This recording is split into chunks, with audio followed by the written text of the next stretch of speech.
Igbo bi Igbo ekene m Igbo ndị ọma njem ọ na-asịkwa m nke onye chiri ya ma egene ndị be anyị ndịkwa ike Eboyi State ekene m unu Alizi ekene m unu Eze ekene m unu Ikwe ekene m unu asị m nke onye chi ya ma egene okay. Tata bụ date abụ gịnị? Taa 5th of May 2024 Otego nke ebia amalọ m agwa unu akasi agba akayalịa ọ ka ezi sede ọ ka ihe sede ma njisu na mma abịa mesịa abịara ụbọchị ekwesị ịbịa mana ogologo ụkwa adịla n'ụka mgbede onye eme m nji wee Ben bịa na Ben o nwere one woman ọkụ gbalụ ji ya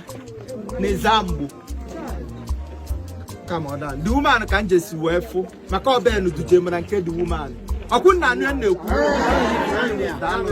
ọ Ben duje m na nke the woman fụsịa the woman anyị netesịa ya mbụ my foundation Lordzeus Foundation ụfọdụ n'ebe ahụ ike ma m ụfọdụ ama mma m so ọ Ben si m na enwekwa na ụmụ nwanne anyị na-atakwa n'afọ n'idikwa na ihe nri ọnụ ọ ya mere nji wee kpọọ my friend o nwere one of my friend nọ na Anambra a na-akpụ ya E-money nwata a na-aya eze elu mmụọ sọ ya maka mkpọ ọ support ya bụ ihe meji wee bute this 200 bag of rice agbata then all my friend nwanne m nwoke kwa na-aza Naddy B global ọ ya nwa bụ ihe bunye anyị groundnut oil 20 cartons of groundnut oil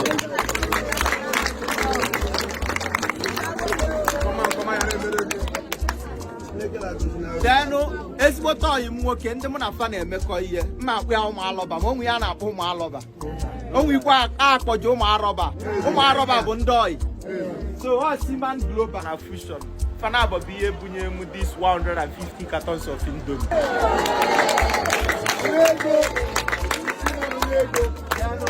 one of my brother na-aza ka chifa bụ ya nwa bunye 20 cartons of Maggi adị ebe anyị abịala ime ihe politiks ma ọ bụ na ọka ebunye unu ya ka atụnyela anyị ọmụnwa ba na ayo Chukwu Moses soro butere unu ya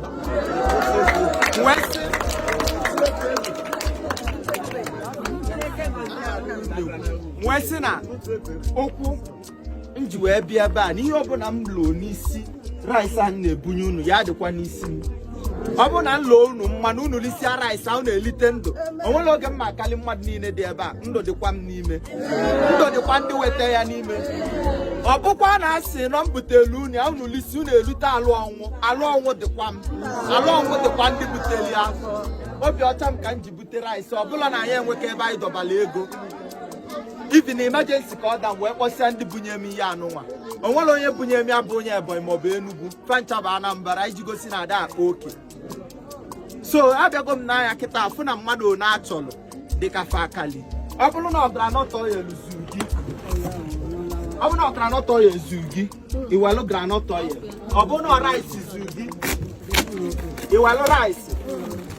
ọ bụrụ na Maggi zuru gị iwelu Maggi ọ bụrụ na carton Indomie zuru gị iwelu carton Indomie si azọkwa n'azọ si abụkwa n'ụbụ onye ọbụla ruru gị iji dị ọ dịkwa ụbọchị ọzọ anyị abịa anyị ewetala unu ma nwekwa ka ọrụ ala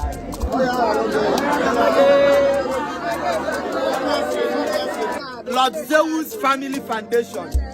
ọfa bụ ihe gbaka aka wee wetala unu ife a ụfọdụ amalụ n'ụdị ihe a na-adị na-eme outside ọ Ben gwa m sị m nekwa na ndị side anyị na-enidikwa ihe do na so mana a ga na-elukwa